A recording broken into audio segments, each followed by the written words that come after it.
So beyond the cinematic story experience, there's a whole host of single-player modes in the game. We have your standard online modes, of course, rank match. We have the Beginners League, which is great for new players coming in, but then we also have casual match. Obviously, arcade mode, that's a big one. You battle against various CPU opponents, and you get rewards based on your performance. If you don't know how to perform a move, you can start with the mission mode, start with your favorite character like Captain Marvel, and at your own pace, you can go through one by one, learn a little bit more, all the way to crazy advanced combos. I'll use everything I've got! Good night! Stellar! In the early concept of animatic cinematic boards, we look at it and decide together how we best frame all this action moment to moment. Once the animations and the character come in, that's the first time you actually get your hands on it and you can feel how this character feels in the game. There's a long tuning process after the characters get implemented to make sure that the way they feel and the way they play is very much authentic to the character that they are. Capcom side has their original theme music, and the natural course of action is to remix them and bring it more current.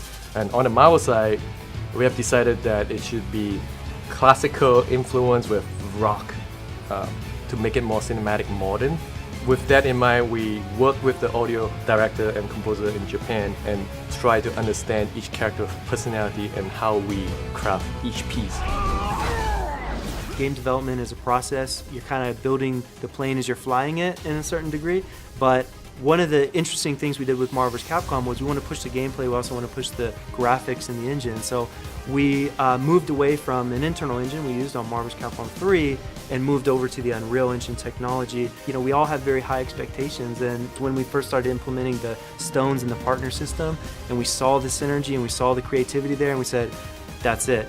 So Infinity Stones are central to everything in the game. They are a huge gameplay component, like when you strip all the story away and you just get down to the nuts and bolts of this 2v2 fighting system. Even after you pick your team, you still need to pick a stone that either accentuates one of your strengths or makes up for a weakness that you think your team might have. The Infinity Stones are a huge core pillar to the gameplay. It's one of the main aspects of the game that is really pushing it forward and is different from anything we've done in the Versus series. Kind of anywhere you are in the game, whether it's in the 2v2 gameplay or in the story mode, one of those Infinity Stones is probably either the topic or not far away. We're really excited to see how players take that and just, expand on the creativity and develop their own unique playstyle with the Infinity Stones.